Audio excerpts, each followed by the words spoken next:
Hi everyone. Next JS project के इस part के अंदर हम लोग यूजर लॉगिन वाली एपीआई पे काम करने वाले हैं। यहाँ पे एपीआई बनेगी भी और उसको इंटीग्रेट भी करा जाएगा। आपको ध्यान होगा लास्ट पार्ट के अंदर हम लोगों ने यूजर लॉगिन वाला फॉर्म रेडी कर लिया था, इनपुट फील्ड वगैरह सब कुछ बना लिया था, बट एपीआई इंटीग्रेशन नहीं करा था, जो कि इस पार्ट के अंदर करने वाले हैं।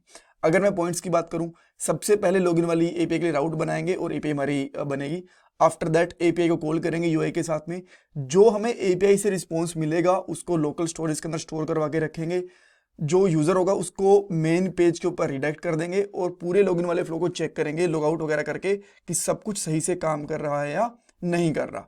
ये हमारी नेक्स्ट जेएस प्रोजेक्ट की प्लेलिस्ट है। 47 पार्ट्स आ चुके हैं और भी बहुत सारे पार्ट आने वाले हैं।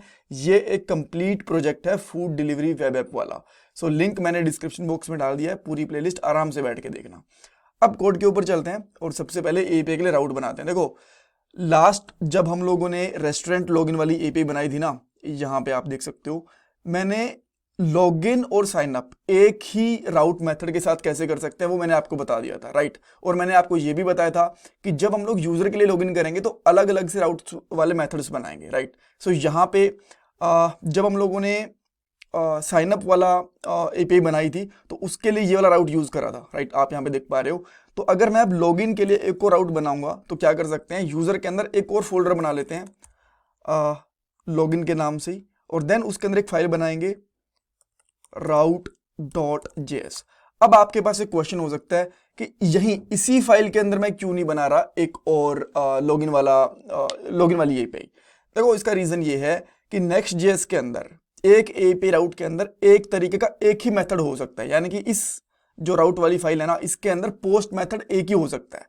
अब या तो मैं उसको लॉगिन के लिए यूज कर लूं या फिर मैं उसको साइन अप के लिए यूज कर लूं। तो साइन अप के लिए हम लोग पहले यूज कर चुके हैं, इसीलिए मैं एक न्यू एपीआई राउट बना के उसके अंदर लॉगिन वाली एपीआई बनाऊंगा। और अगर दोनों को एक साथ करना हो तो ये मैं आपको पहले बता चुका हूं। अगर आपने ये रेस्टोरेंट लॉगिन वाला पार्ट देखा होगा तो इसके अंदर हम लोगों ने इफ एल्स कंडीशन लगाई थी, लॉगिन के लिए ये वाली कंडीशन लगाई थी और एल्स हम लोगों ने साइन अप के लिए कंडीशन लगाई थी, राइट। सो दोनों तरीके से बता दिया इस प्रोजेक्ट के अंदर कि सिंगल राउट में आप लोग लॉगिन एंड साइन अप कैसे कर सकते हो, अलग अलग राउट के साथ कैसे कर सकते हो, वो अभी आपको पता चल जाएगा, राइट। सो अब हम लोग क्या करेंगे, यहाँ पे एक मैं फंक्शन बना लेता हूँ। इसको मैं फंक्शन को असिंक टाइप का रखूंगा, राइट, बिकॉज हमें यहाँ पे बहुत सारी प्रोमिसेस को हैंडल करना पड़ता है। और इसका नाम रहेगा पोस्ट। इसके अंदर जो हम लोग डेटा एक्सेप्ट करेंगे उसके लिए मैं एक रिक्वेस्ट पैरामीटर डाल देता हूँ यहाँ पे। और यहाँ पे जो हम लोग रिटर्न करने वाले हैं रिजल्ट, उसके लिए मैं यहाँ पे क्या करूँगा, बेसिकली रिटर्न करेंगे नेक्स्ट रिस्पॉन्स डॉट जेसन। ये नेक्स्ट रिक्वेस्ट हो गया, next response dot JSON, right. और इसके अंदर हम लोग डेटा एंड सक्सेस वगैरह सब कुछ पास कर देंगे, राइट, जो भी हमें पास करनी होगी। सो अभी के लिए मैं यहाँ पे क्या करूँगा, इस मेथड के अंदर एक सबसे पहले मैं जो ये रिक्वेस्ट है ना इससे मैं यूज़र नेम और पासवर्ड निकाल लेता हूँ।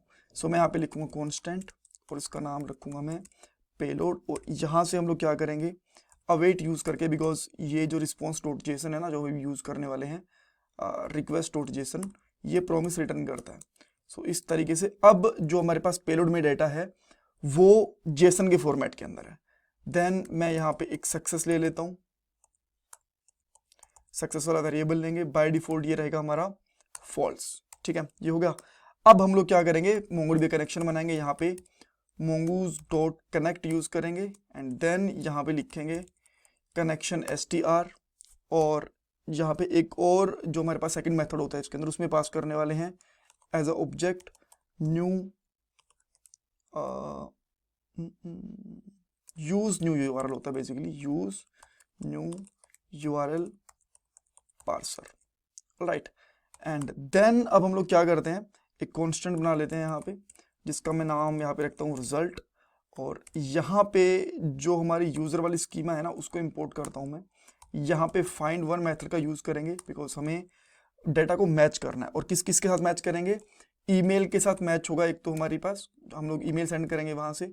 सो यहाँ से पेलोड डॉट ईमेल आएगा यहाँ पे एंड जो सेकंड पैरामीटर रहेगा वो पासवर्ड रहने वाला है।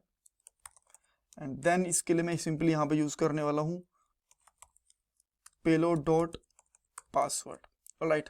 जब हमें यहाँ पे रिजल्ट मिल जाएगा तो हम लोग यहाँ पे चेक करेंगे कि अगर रिजल्ट है तो जो सक्सेस वाला वेरिएबल था उसको ट्रू कर देंगे, बाय डिफॉल्ट फॉल्स था ना। अब इसके अंदर हम लोग क्या करेंगे, रिजल्ट एंड जो सक्सेस वेरिएबल है उसको भेज देंगे इसी तरीके से। सो एपीआई हमारी रेडी हो गई है, अब इसको इंटीग्रेट करना है। सो मैं अब जाता हूँ यूजर लॉगिन वाले फॉर्म के अंदर। देखो मैं आपको सिंपली सा चीज बताता हूँ एक जो हम लोगों ने एपीआई कॉल यूज करी थी साइन अप के लिए, सेम वही कॉल हम लोग यहाँ पे कॉपी पेस्ट कर सकते हैं, हमारा टाइम बच जाएगा। इसकी एक्सप्लेनेशन की कैसे काम करिए मैं आपको लास्ट वाले पार्ट के अंदर दे चुका हूँ। सो मैं यहाँ से कॉपी करूंगा पूरे डेटा को और यहाँ पे पेस्ट कर दूंगा लॉगिन के अंदर, इस वाले मेथड के अंदर, राइट। सो यहाँ पे मैंने इसको पेस्ट करा, कुछ कुछ चेंजेस करने पड़ेंगे। पहली चीज तो इसको फंक्शन को असिंक बना देता हूँ, राइट। आफ्टर दैट यहाँ पे यूजर के बाद में जो हमें एपीआई का यूआरएल यूज करना है वो बेसिकली रहने वाला है लॉगिन, राइट। बिकॉज पहले तो अगर मैं इस राउट के ऊपर आता हूँ तो डायरेक्टली हमारे पास जो राउट था वो यूजर वाला ही था, यहाँ पे आप ये वाला था राउट। बट अभी हम लोगों ने लॉगिन वाला फोल्डर भी बना दिया इसके अंदर, तो हम लोग यहाँ पे लॉगिन वाले फोल्डर तक अंदर जाएंगे। नेम हमें भेजने की जरूरत नहीं है, सो आप यहाँ से नेम हटा सकते हो। आफ्टर दैट यहाँ से मोबाइल, सिटी, ये सारी चीज़ हटा सकते हो। बस हमें ईमेल और पासवर्ड चाहिए और कुछ भी नहीं चाहिए। अब जो हमारे पास डेटा आएगा उसको हम लोग होम पे के ऊपर भेज देंगे। लोकल स्टोरेज के अंदर डेटा सेट भी हो जाएगा और रिस्पॉन्स के अंदर हम लोग एक मैसेज कर सकते हैं, failed to login and please try again with valid email and password और समथिंग, ठीक है, ये भेज दिया मैंने। सो अब ये अगर सक्सेस रहा हमारा रिजल्ट तो पासवर्ड डिलीट हो जाएगा और हम लोग होम पेज के ऊपर रिडायरेक्ट हो जाएंगे, राइट। सो हम लोग वापस से चलते हैं हमारे इस पेज के ऊपर और यहाँ पे लोकल स्टोरेज भी चेक करना है हमें, तो मैं यहाँ पे एप्लीकेशन ओपन कर लेता हूँ। अभी देखो हमारे पास यूजर के लिए कुछ भी नहीं है, तो मैं यहाँ पे डालूंगा अनिल। अच्छा, अगर आपको वेरीफाई करना है मैं कौन सा यूजर यूज कर रहा हूँ, देखो पीटर यूज कर सकते हो आप चाहो तो। एक ये जो एक्स्ट्रा है इसको मैं डिलीट कर देता हूँ, एक्चुअली इसकी जरूरत नहीं है, ये बिकॉज टेस्ट से ही हम लोगों ने बनाया था, राइट। तो यहाँ पे Peter, then Sam, Bhaskar, Tony, Bruce, ये हमारे पास कुछ यूजर्स हैं, राइट। तो मैं यहाँ पे अभी के लिए पीटर यूज कर लेता हूँ, peter@test.com, ये इसकी हमारी ईमेल आईडी रहेगी। सो ये मैं यूज करूँगा। पासवर्ड 1234 आई गेस यही रहेगा बिकॉज सबका पासवर्ड मैं यही रखता हूँ। एंड देन मैं जैसे ही लॉगिन पे क्लिक करता हूँ तो अभी तो हमें एक एरर मिल गया। सो लेट मी चेक कि क्या एरर है ये। नेटवर्क के अंदर आते हैं तो हमें यहाँ पे एक एरर मिल गया। सो मैं यहाँ पे चेक करने की कोशिश करता हूँ। अच्छा, ये कह रहे हैं result not defined.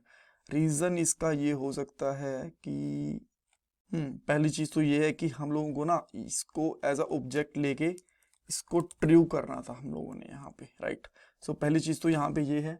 Second cheese let's see, मेरे हिसाब से बस एक यही प्रॉब्लम रही होगी, अदरवाइज देखते हैं क्या रहेगा। सो एक बार फिर से ट्राई करते हैं, peter@test.com 1234, सब कुछ यहाँ से हटाएंगे, लॉगिन करने की कोशिश करेंगे। अगेन यहाँ पे स्टिल एरर है, लेट मी चेक कि इस बार क्या मिस हो गया है। या एक्चुअली हमको जब स्कीमा के अंदर से कुछ डेटा निकालना होता है तो वो भी एक प्रॉमिस रिटर्न करता है, वहाँ पे हमें अवेट पुट करना होता है।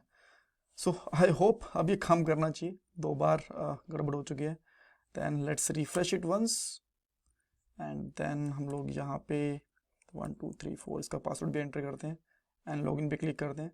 Again this is third time but that's fine, हमें एरर्स तो निकालने ही पड़ेंगे। बट मुझे जनरली लगता नहीं कि इस बार एरर रहा होगा बिकॉज आई गेस सब कुछ तो ठीक था। अगर मैं यहाँ पे चेक करूँ तो या एक चीज़ है कि हम लोगों ने राउटर डिफाइन नहीं करा था, उसको भी इंपोर्ट करना था। सो मैं यहाँ पे राउटर को निकाल लेता हूँ। Router equal to use router from navigation, right. मुझे बस ऐसा लग रहा था कि जो ये पेज है ना इसके एक बार कैशे क्लीन कर देनी चाहिए, seems it should work fine.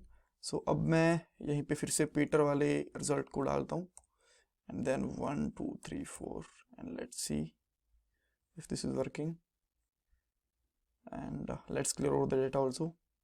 Login पे क्लिक कर रहे हैं, या देखो इस टाइम बिल्कुल परफेक्टली काम कर रहा है। यहाँ से पहले ये 500 दे रहा था, कैशे का इशू था एंड देख सकते हो पूरा डेटा यहाँ पे आ चुका है। अगर हम लोग लोकल स्टोरेज चेक करते हैं तो यहाँ पे भी आपको डेटा मिल जाएगा और यहाँ पे पीटर यूजर है वो लॉगिन हो चुका है। यहाँ पे लॉग आउट का ऑप्शन भी है। अगर लेट से मैं यहाँ से लॉग आउट करता हूँ तो देयर ये लॉग आउट हो चुका है और यहाँ से डाटा भी रिमूव हो चुका है। अब मैं किसी और यूज़र, लेट से मैं सैम को ट्राई करता हूँ एक बार के लिए लॉगिन करने के लिए।